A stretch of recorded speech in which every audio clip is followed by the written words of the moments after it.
Hi, welcome back to Let's Play Curse of the Azure Bonds. This is DOSBox Mom. We've spotted a fire knife checkpoint up ahead, and I think this is going to trigger the boss battle.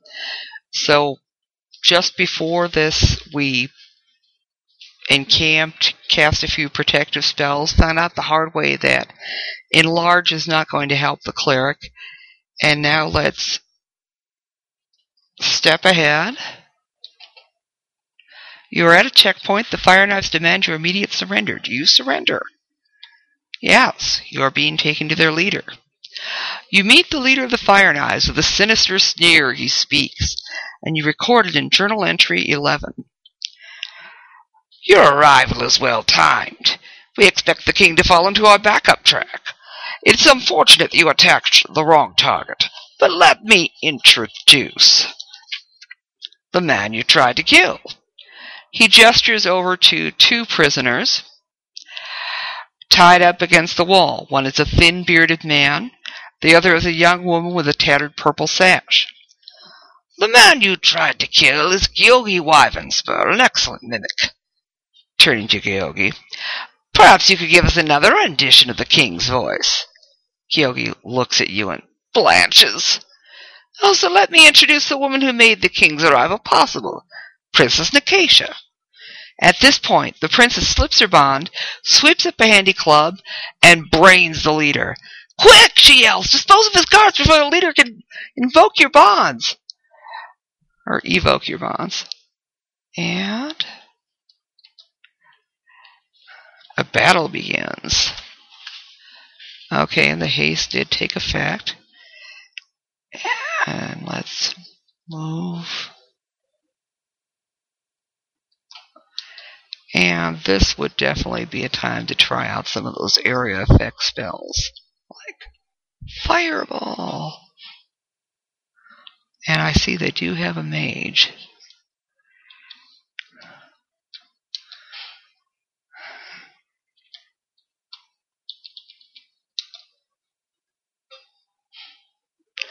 Think if possible we should try to immobilize that mage first, or at least damage him.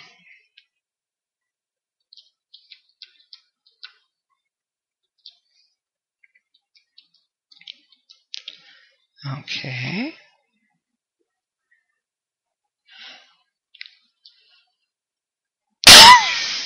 Sorry about that. Yeah. There we go. Well, hey, we don't have to immobilize the mage if we kill him first.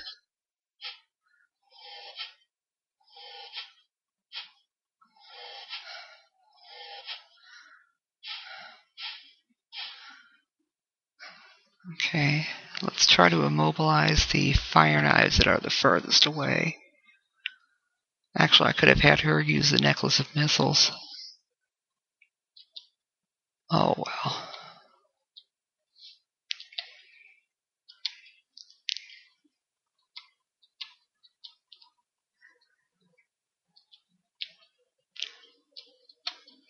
And we want to immobilize some of those fire knives that are out of melee range so they can't use their bows.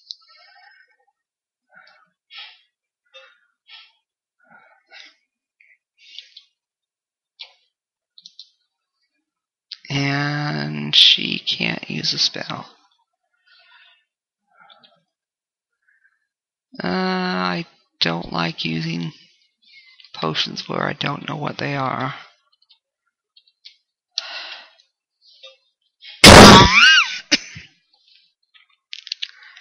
Sorry, caught a bad cold in those sewers.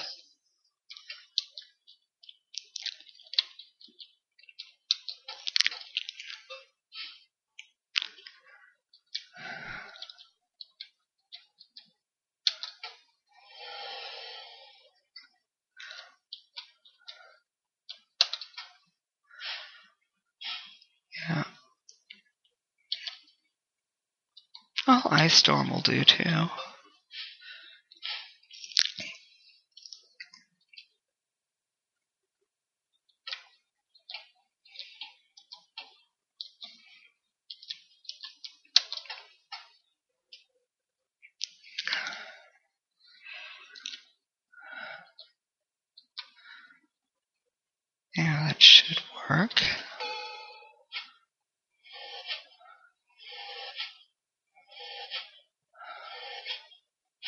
Oh, crap. This is why we need to target carefully so we don't harm our own party.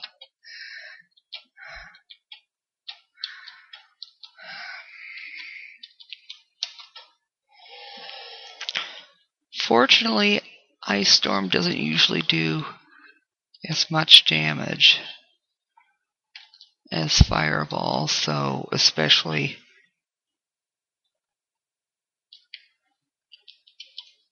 with the fighter types, it's not going to be as much of a problem if we miss up once.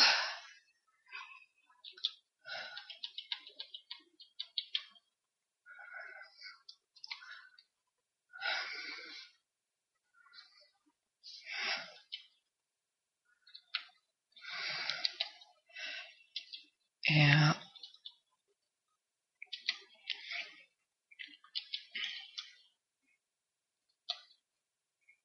Okay.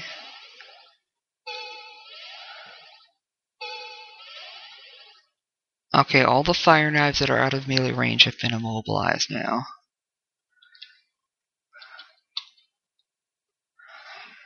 But that one hasn't.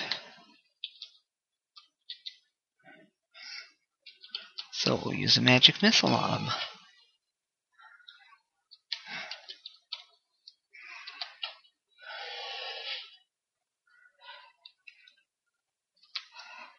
Oh, I'm not going to be too sad that I forgot to use the Necklace of Missiles this time. I'm sure I'll have plenty of opportunity to use it later on in the game.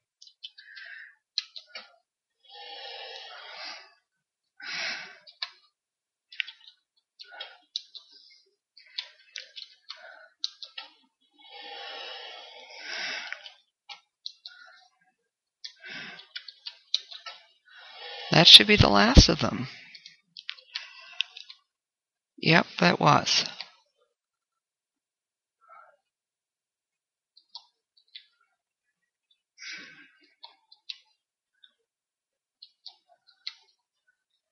And oh, look at all those experience points. Wow. Okay. Well, that should pay for training if I can find another training hall. Somehow I suspect I'm not going to be able to access the one of the sewers right away. Okay, notice those couple of things down at the end. This is why I didn't bother casting Detect Magic earlier, because I wanted to save it for this battle.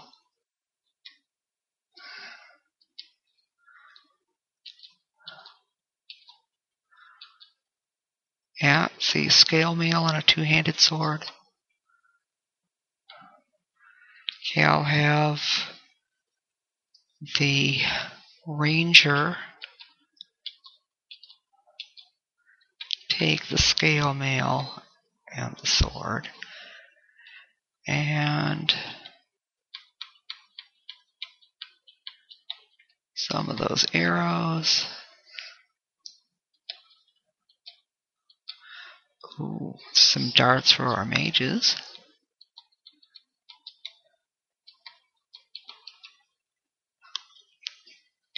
Wait a minute.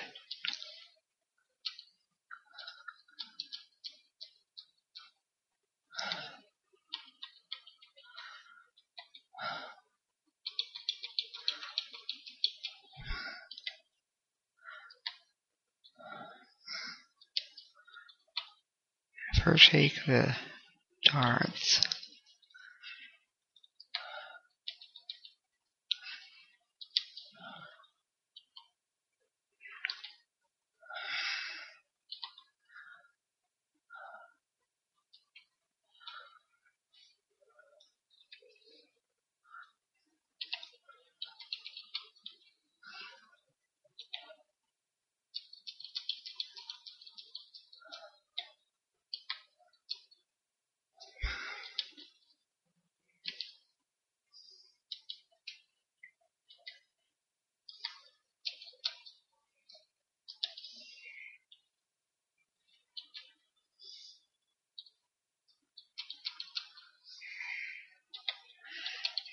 Just picking up all the arrows that the fire knives left behind.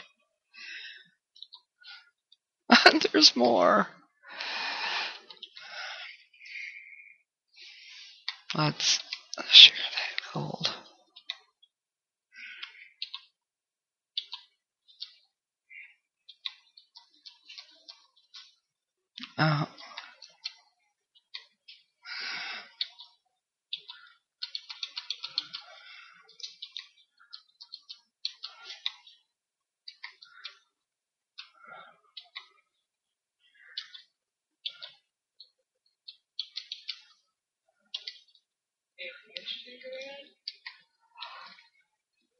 Oh, let's bundle up those arrows. We probably got enough arrows for now anyway.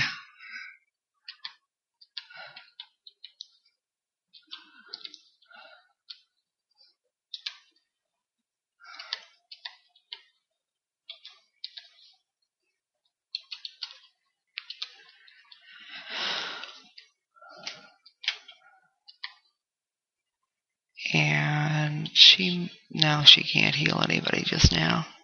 That's okay. And we don't need the rest of that treasure. Now that the fire knives have been defeated, the princess threatens the leader, and you recorded in journal entry 54. And our bond's fading. Woohoo!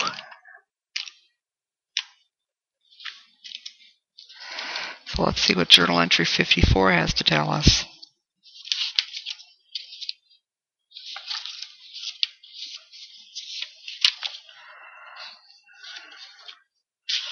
Here we go. The princess has been talking with the slightly recovered leader. With a dagger to his throat, he croaks, "All right, I'll release him." He mouths a meaningless syllable, and your bonds fade.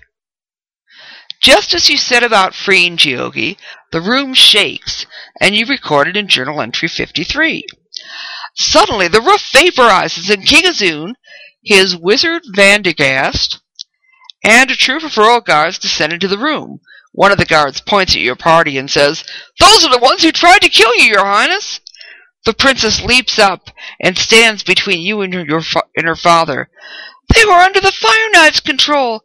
They couldn't help themselves, Dad. Besides that, they saved me." The king looks at you and at the princess. "Well, the fact remains that you attempted to kill me. Also, it looks as though you wear more controlling bonds. I will not slay you, but you are banished from all Cormyrian lands." The royal guards come up and begin escorting you out. Suddenly the far door opens, and Gari of Gan steps unsteadily into the room. As you leave the room, you see the princess run over to him, and they embrace. Heading out of the hideout, you hear the king saying, "Nikesha, time for you to accept the duties of a princess." The voices fade. You are taken to the outskirts of town, and the guards leave. As you decide on your next move, a horse pounds out of the gate, bearing Gari and Nikesha. She waves as they race north. On the first night outside the city, you're all overcome by a strange lethargy. Even the watch drifts off. Then, without warning, you're gripped in a vivid dream. 4 faces leer down at you, contemptuous of your success. A dark and foreboding voice intones, "The first and weakest of your masters has fallen. Now your feet are set to the path to servitude. You shall serve each of us in turn, though your spirit rebels. The wizard in red, the woman in green, and the lord of the black. Finally, your souls quenched, you shall be pawns of the flamed one." The faces laugh with evil joy. The dream fades, and you awake in a cold sweat. You're at the edge of Tilverton. Will you enter or continue your journey? Well, we'll have to take a break, and when we get back, we'll decide what to do next. See you then.